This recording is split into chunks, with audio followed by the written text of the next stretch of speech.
ফাদিল হৈছে টেলিভিছন চেনেলৰ ৰেটিং কেলেংকাৰী 100 কোটি টকাৰ বিনিময়ত এটা স্যাটেলাইট টিভি চেনেলে এক ৰেটিং ক্ৰয় কৰাৰ অভিযোগ উঠিছে 100 কোটি টকা লৈ চেনেলটোক বাৰ্ক ইণ্ডিয়াৰ এজন বিষয়াই সহায় কৰাৰ অভিযোগ ইতিমধ্যে চাঞ্চল্যকৰ কেলেংকাৰী সন্দৰ্ভত তদন্ত আৰম্ভ কৰা হৈছে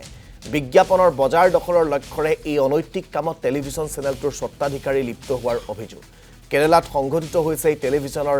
ৰেটিং কেলেংকাৰী বহু সময়ত টকাৰ বিনিময়ত টিভি চেনেলে নিজৰ ব্যৱসায়ৰ স্বাৰ্থত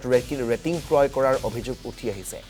সেই সময়তে কেৰালাত ফাদিল হোৱা এই ৰেটিং কেলেংকাৰীয়ে উত্তাল কৰিছে সমগ্ৰ দেশ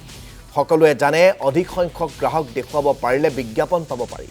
তাকেই কৰিবলৈ গৈ মালায়ালাম ভাষাৰ চেনেলটোৱে 100 কোটি টকাৰ বিনিময়ত ৰেটিং উন্নত কৰাৰ এই গুৰুতৰ অভিযোগ বাৰ্ক ইণ্ডিয়াৰ বিষয়াজনক প্ৰেমনাথ বুলি চিনাক্ত কৰা হৈছে অনিয়মেৰে ৰেটিং হলনি কৰাটো এটা গুৰুতৰ অপৰাধ এতিয়া এই অভিযোগৰ চাহ বাৰ্ক ইণ্ডিয়াৰ ওপৰৰ পৰা কিদৰে আঁতৰ কৰে সেয়াও লক্ষণীয় হৈ পৰিছে বাৰ্ক কৰ্তৃপক্ষই অৱশ্যে প্ৰতিটো পক্ষক প্ৰকৃত সত্য কি সেয়া নোলোৱা পৰ্যন্ত ধৈৰ্য ধৰিবলৈ অনুৰোধ কৰিছে আৰু এই বাৰ্ক ইণ্ডিয়াৰ যি ৰেটিং কেলেংকাৰী সেই ৰেটিং কেলেংকাৰী সন্দৰ্ভত জানিবৰ বাবে আমি সংযুক্ত হৈছোঁ আমাৰ নতুন দিল্লীৰ ব্যুৰো প্ৰাঞ্জল প্ৰতিম দাসৰ সৈতে ফোন যোগে প্ৰাঞ্জল এই ৰেটিং কেলেংকাৰীয়ে ইয়াৰ পূৰ্বেও দেশ কপাইছিল এইবাৰ পুনৰ এই ৰেটিং কেলেংকাৰীয়ে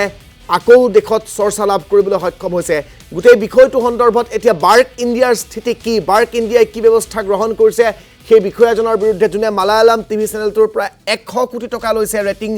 বঢ়োৱাৰ নামত গোটেই কথাখিনি জানিব বিচাৰিম ৰাজীৱ প্ৰথমে আহিছো bark broadcast audience research council এইটো সংস্থা গোটেই দেশতে যিমানবোৰ আমাৰ টেলিভিছন আছে বা মিডিয়া ইণ্ডাষ্ট্ৰি আছে তেওঁলোকে ৰেটিং দিয়ে যি ৰেটিঙৰ ভিত্তিত গোটেই বিজ্ঞাপনৰ যিখন মাৰ্কেট সেই মাৰ্কেটখন পৰিচালিত হয় অৰ্থাৎ কোনটো চেনেলে কিমান বিজ্ঞাপন লাভ কৰিব কেনে ধৰণৰ ৰেটত বিজ্ঞাপন লাভ কৰিব এই ধৰণৰ বিষয়খিনি তেওঁলোকৰ যিটো ৰেটিং সেই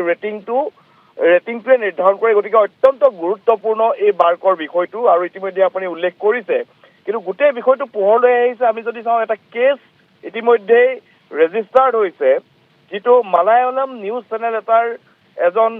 ভাইচ প্ৰেচিডেণ্ট তেখেতে দিছে তেওঁলোকৰ অন্য এটা চেনেলৰ বিৰুদ্ধে য'ত কোৱা হৈছে যে এজন সাংবাদিকে এই বাৰ্কৰ এগৰাকী বিষয়াৰ লগত ধনৰ লেনদেন কৰি ৰেটিঙৰ হেৰফেৰ কৰিছে প্ৰথমটো অভিযোগ দ্বিতীয়তে যিবোৰ অত্যন্ত গুৰুত্বপূৰ্ণ ডাটা আছে বাৰ্কৰ মেচিনসমূহ ক'ত থাকে সেই মেচিনসমূহৰ লোকেশ্যনসমূহ তেওঁক প্ৰভাইড কৰা হৈছে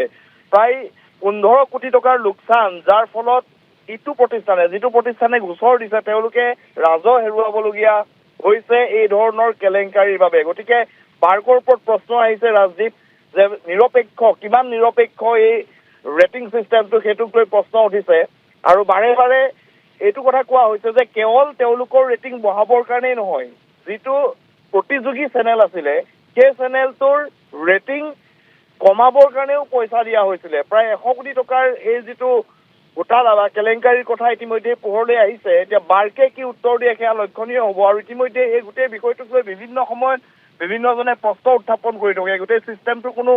ট্ৰেন্সপাৰেঞ্চি নাই গতিকে তেনে ক্ষেত্ৰত স্বচ্ছতা যিটো চিষ্টেমটোৰ এই বিষয়টোক লৈ বহুতেই পূৰ্বতেও প্ৰশ্ন উঠাইছে কিন্তু এই গোটেই বিষয়বোৰত কংক্ৰিট কোনো এভিডেন্স বা এনেধৰণৰ বিষয় নাছিল গতিকে বাৰ্কৰ ওপৰত শেহতীয়াকৈ অহা এই যিটো অভিযোগ সেইটো অত্যন্ত গুৰুত্বপূৰ্ণ আৰু এটা লক্ষণীয় হ'ব এই গোটেই বিষয়টোৰ অনুসন্ধান ইতিমধ্যে কেছ যিহেতু ৰেজিষ্টাৰ্ড হৈছে